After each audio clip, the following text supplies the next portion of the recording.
भाई अब तो कल से छुट्टियां रहेंगी मेरी। अरे मम्मी पापा क्या बात कर रहे हैं? अरे शांति, तुम्हें पता है ना, राहुल का सर का कॉल आया था आज मुझे। तो वो बोल रहे थे राहुल पढ़ाई में बहुत अच्छा है, उसे पुगेट्री पढ़ने के लिए भेज दो। लेकिन मेरे पास अभी पैसे नहीं है, 1 लाख रुपए। मैं कहाँ से करूँगा इतने पैसे? अजी आपके पास अभी इतने पैसे नहीं है तो रहने दीजिए ना, राहुल यहीं पे पढ़ लेगा। अरे नहीं शांति, अगर हमारा बेटा राहुल बाहर पढ़ने जाएगा तो कुछ बड़ा आदमी बन सकता है, समझी? अच्छा तो ये बात चल रही है। मम्मी पापा मैं आ गया। अरे राहुल बेटा, तुम आ गए। बेटा मैं तुम्हारी ही बात कर रहा था अभी। हाँ पिताजी मुझे पता है, आप मेरे को पुगेट्री भेजने की बात कर रहे थे पढ़ाई के लिए, लेकिन मुझे नहीं जाना पिताजी। आप इतने पैसे कहाँ से लाओगे? आप छोड़ो, रहने दो, मैं नहीं जाऊंगा। मैं सर को मना कर दूंगा भेजने के लिए। अरे राहुल बेटा, पागल है क्या तू? तू पैसों की चिंता क्यों कर रहा है? अगर तू यहाँ पर रहेगा तो मेरी तरह बस खेती ही करता रह जाएगा। बाहर जाएगा तो कुछ बड़ा बनेगा। अरे बेटा सुन तो सही। नहीं पिताजी मुझे कहीं नहीं जाना, नहीं जा रहा मैं कहीं पे। अरे शांति, अब तुम ही समझाओ राहुल को। अगर वो बाहर पुगेट्री पढ़ने नहीं गया तो फिर वो यहाँ पर रहेगा तो गांव में खेती करता रह जाएगा। शांति, कुछ समझाओ अपने बेटे को। आखिरकार 2 दिन बाद राहुल को उसके मम्मी पापा पुगेट्री जाने के लिए मना लेते हैं। राहुल बेटा, अब जल्दी से नाश्ता कर ले, हमको निकलना भी है जल्दी। पिताजी मेरा नाश्ता हो गया, अब हमें चलना चाहिए, आओ।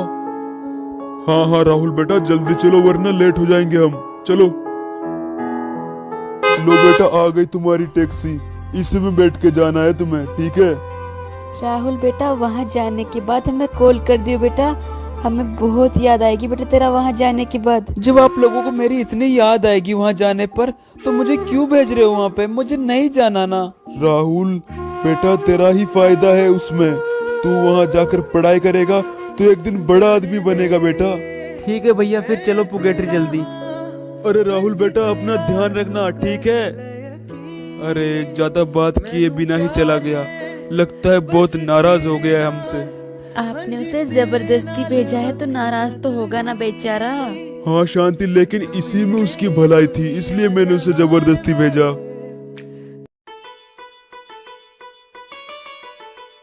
बरमुडा से आने के कुछ दिन बाद जब राहुल पुगेट्री में पढ़ाई करने लगता है तो वहाँ पर उसे एक लड़की जो होती है पसंद आ जाती है, क्योंकि राहुल उस लड़की के साथ ही हमेशा बैठा करता था और उस लड़की को भी राहुल से प्यार हो गया था और वो दोनों आपस में एक दूसरे को चाहने लगे और फिर वो दोनों एक दूसरे को आपस में प्रपोज भी कर देते हैं। गाइस, अगर आपको ये वीडियो अच्छी लग रही है तो यार एक लाइक तो बनता है। कहा था तूने हंस के, मैं उसी पल तेरा हो गया। आसमानों पे जो खुदा है उस मेरी यही दुआ है। चांद ये हर रोज मैं देखूं तेरे साथ में।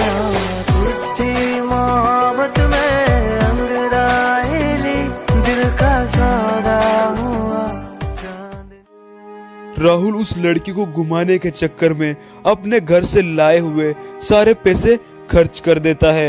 अरे काजल यार, मेरे सारे पैसे खत्म हो गए। मैं जितने भी पैसे लाया था घर से सबके सब खत्म हो गए। अब मैं क्या करूं? अरे राहुल, पैसे खत्म हो गए तो क्या हुआ, अपने घर पे कॉल करो ना, पापा तुम्हारे पैसे भेज देंगे तुम्हें। हाँ यार काजल, लगता है ऐसा ही करना पड़ेगा। मैं पिताजी को कॉल कर देता हूँ घर पे। अरे शांति, आज राहुल का कॉल आया था और वो बोल रहा था उसे पैसों की जरूरत है। 2 लाख रुपए मांग रहा था। क्या करूं मैं, उसे भेज दूं? लेकिन आप 2 लाख रुपए लाओगे कहाँ से? मना कर दो राहुल को, हमारे पास इतने पैसे नहीं है। नहीं शांति, कैसे भी करके उसके लिए पैसों का जुगाड़ करना होगा, वरना उसका दिल टूट जाएगा। एक बार फिर से सोच लो रामलाल, अपने बेटे के प्यार में तुम्हें इतना भी अंधा नहीं होना चाहिए। तुम खेत बेच रहे हो, क्या पता उसकी नौकरी लगे ना लगे। हाँ नहीं नहीं, मुझे मेरे बेटे पे पूरा भरोसा है, उसकी नौकरी लगेगी और वो यहाँ आने के बाद ऐसे 10 खेत खरीद देगा। फिर ठीक है रामलाल, जैसे तुम्हारी मर्जी। 2 साल बाद राहुल की जॉब भी लग जाती है और राहुल काजल से शादी भी कर लेता है। अरे राहुल चलो ना बिस्तर पे, मुझे आज बहुत थकान हो रही है। घर का काम करते करते मैं तो थक गई। ऐसा करो ना, तुम अपने मम्मी पापा को यहाँ पे बुला लो, वो मेरी मदद कर देंगे काम में। फालतू में नौकरों को बुलाने से अच्छा है उन्हें बुला लो। हाँ यार काजल, तुम सही बोल रही हो। जो पैसे मैं नौकरों को देता हूँ उनकी बचत हो जाएगी। अरे शांति देख, राहुल का कॉल आया। हाँ राहुल बेटा, कैसा है तू? क्या बेटा? ठीक है बेटा। हाँ अरे शांति सुनो, राहुल हमें पुकेटरी रहने के लिए बुला रहा है। हमें चलना चाहिए, मुझे उसकी बहुत याद आ रही है और उसे भी हमारी बहुत याद आ रही है। पूरे 3 साल होने वाले हैं उसे देखे हुए। हाँ जी, मेरा भी बहुत मन है मिलने का, चलिए ना। 2 दिन बाद राहुल के माता पिता राहुल के घर पुगेटरी में आ जाते हैं। अरे काजल जरा इधर आना। हाँ माँ और पिताजी, आप काजल की थोड़ी हेल्प करवा दीजिएगा घर के काम में। ये बहुत थक जाती है, अकेली है ना बेचारी। अब मैं चलता हूँ ना काम से। हाँ सासू जी, मैं बहुत थक जाती हूँ काम करते करते। अब तो आप आ गई है तो सारा काम आप ही कर देंगी। मेरे को मन नहीं करता काम करने का, आप तो कर देगी ना। काजल जो होती है वो बहुत ही ज्यादा चालू दिमाग की होती है। वो खुद तो कोई काम नहीं करती, बल्कि अपने सास और ससुर से घर का सारा काम करवाने लगती है।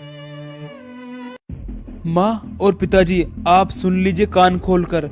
आज हमारे घर में पार्टी है, तो आपको भूल कर भी नीचे नहीं आना है पार्टी को देखने के लिए, समझे? अगर आपको किसी ने देख लिया तो हमारी इंसल्ट हो जाएगी, इसलिए आपको ऊपर ही रहना है, पार्टी में नहीं आना, समझ गए ना? अब मैं चलता हूँ नीचे। हाँ यहीं पे रहना आप दोनों।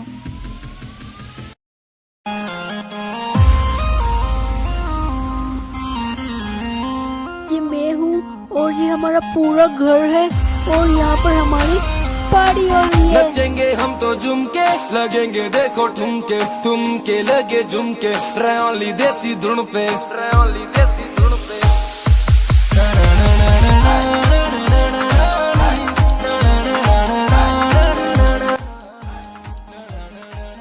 अरे ये क्या किया, ये दोनों नीचे क्यों आ गए यार? अरे आंटी, आप क्या देख रहे हो यहाँ पे खड़े खड़े? आप भी आओ ना पार्टी में। हाँ अरे यार ये क्या करेंगे हमारे साथ पार्टी में आके? ये तो हमारे घर के नौकर है। अरे आप जाओ यहाँ से, हमारी पार्टी चल रही है, आप डिस्टर्ब मत करो। अरे चलो चलो चलो, डांस करो, पार्टी करो। वो दोनों तो हमारे नौकर थे। चलो चलो पार्टी शुरू करो वापस। नचेंगे हम तो झुमके, लगेंगे देखो ठुमके, तुमके लगे झुमके, रयोली देसी धुन पे, रयोली देसी धुन पे। हे भगवान, इतना बोलने के बाद भी आपके मम्मी पापा नीचे पार्टी में आ गए ना, करवा दी ना हमारी बेइज्जती। अरे काजल, अब मैं भी क्या कर सकता हूँ? मैंने तुम्हारे सामने बोला था उन्हें पार्टी में नीचे मत आना, लेकिन वो फिर भी आ गए यार। मैं क्या कर सकता हूँ? रुको, अभी बुलाने दो उन्हें नीचे। वाह वाह, क्या माता पिता हो आप मेरे। मैंने आपको बोला था पार्टी में नीचे मत आना, लेकिन आपको तो पता नहीं कौन सी चुल मच रही थी कि आप वहां पर देखने के लिए आ गए। वहां पर हमारी बेइज्जती हो गई सबके सामने। आप एकदम बिल्कुल गरीब भिखारी की तरह लग रहे हो और हमारी बेइज्जती करवा दी वहां पर। वाह राहुल बेटा वाह, बस यही बाकी रह गया था तेरे मुझ से सुनने के लिए। तूने तो हमको गरीब और भिखारी बना दिया बेटा। तू तो हमारा बेटा था, क्या हो गया तुझे? अरे शांति, चलो यहाँ से। अब ये हमारा राहुल नहीं रहा, अब ये जोरों का गुलाम हो गया है। अब मुझे 1 मिनट भी नहीं रहना इस घर में, जाना है मुझे यहाँ से। देखा आपके माता पिता को ये क्या बोल रहे हैं? हाँ अरे वो क्या है ना, इनके वापस जाने का टाइम आ गया है, तो मैं इनका टिकट कटवा देता हूँ और वापस वहीं भेज देता हूँ जहाँ से आए थे। अरे टिकट के पैसे क्यों देने? मेरे पास एक आइडिया है, इनसे पीछा भी छूट जाएगा और पैसे भी बच जाएंगे हमारे।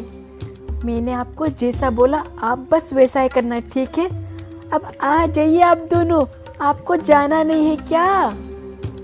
लेट क्यों हो रहे हो फालतू में? वाह राहुल बेटा वाह, क्या कर्ज चुकाया तूने अपनी माँ के दूध का। घर से यूं बाहर निकाल रहा है जैसे रिश्ता हो हमारा दूर का। वाह बेटा वाह। अरे बहुत डायलॉग मार लिए, अब क्या लोगे आप जाने का? मेरा तो दिमाग खराब हो गया है, छोड़ आइए ना आप जल्दी।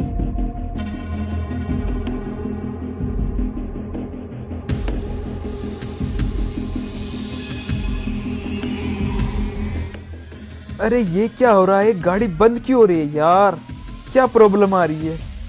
अरे साली नीचे भी उतर गई। अरे यार ये बंद क्यों हो रही है। और लो बंद भी हो गई। लगता है धक्का लगाना पड़ेगा। आप दोनों ऐसा कीजिए, गाड़ी में धक्का लगाइए, मैं स्टार्ट करता हूँ इसे, ठीक है। धक्का लगाइए आप दोनों। अरे लगाइए लगाइए, धक्का लगाइए थोड़ा जोर से। अरे थोड़ा और जोर से, स्टार्ट हो जाएगी बस, लगाइए। हाँ हाँ हाँ हाँ हो गई। लीजिए स्टार्ट हो गई गाड़ी। अरे राहुल, अरे हमें तो बिठा ले बेटा, कहाँ छोड़ के जा रहा है इस सुनसान रास्ते में।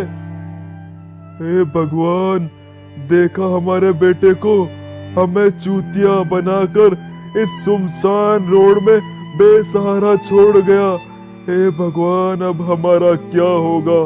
शांति, ऐसी औलाद होने से अच्छा होता हमारे औलाद ही ना होती। हाँ जी, आप बिल्कुल सही बोल रहे हो। अरे ये दोस्ती हम नहीं तोड़ेंगे। अरे ये कौन है, इतनी रात को यहाँ पर ये क्या कर रहे हैं। अरे आप लोग इतनी रात को यहाँ क्या कर रहे हो। हाँ अब क्या करे बेटा, जब किस्मत में ही दर दर की ठोकरें खानी लिखी हो तो वो ही मिलेगी। अरे लेकिन हुआ क्या है, जरा मुझे बताइएगा आप। हाँ अब क्या बताऊं बेटा तुम्हें, हमारा था कोई बेटा जो हमें सुनसान इस रास्ते में बेसहारा छोड़कर चला गया। अब हम क्या करें बेटा। हे भगवान, ये क्या सुन रहा हूँ मैं। आपका खुद का बेटा आपको इस बीच रास्ते में बेसहारा छोड़कर चला गया। क्या जमाना आ गया है। आप चलिए चलिए, बैठिए गाड़ी में बैठिए। अब आप मेरे साथ चलेंगे और मेरे घर में रहेंगे। मेरे कोई माँ बाप नहीं है, मुझे माँ बाप का साया तो मिलेगा कम से कम। तो आई होप गाइस यार आप सभी लोगों को ये वीडियो बहुत ही ज्यादा पसंद आई होगी। यार इस वीडियो को बनाने में बहुत ही ज्यादा मेहनत लगी है। तो यार हमारी मेहनत की अगर आप थोड़ी भी कदर करते हो तो यार वीडियो को लाइक कर देना।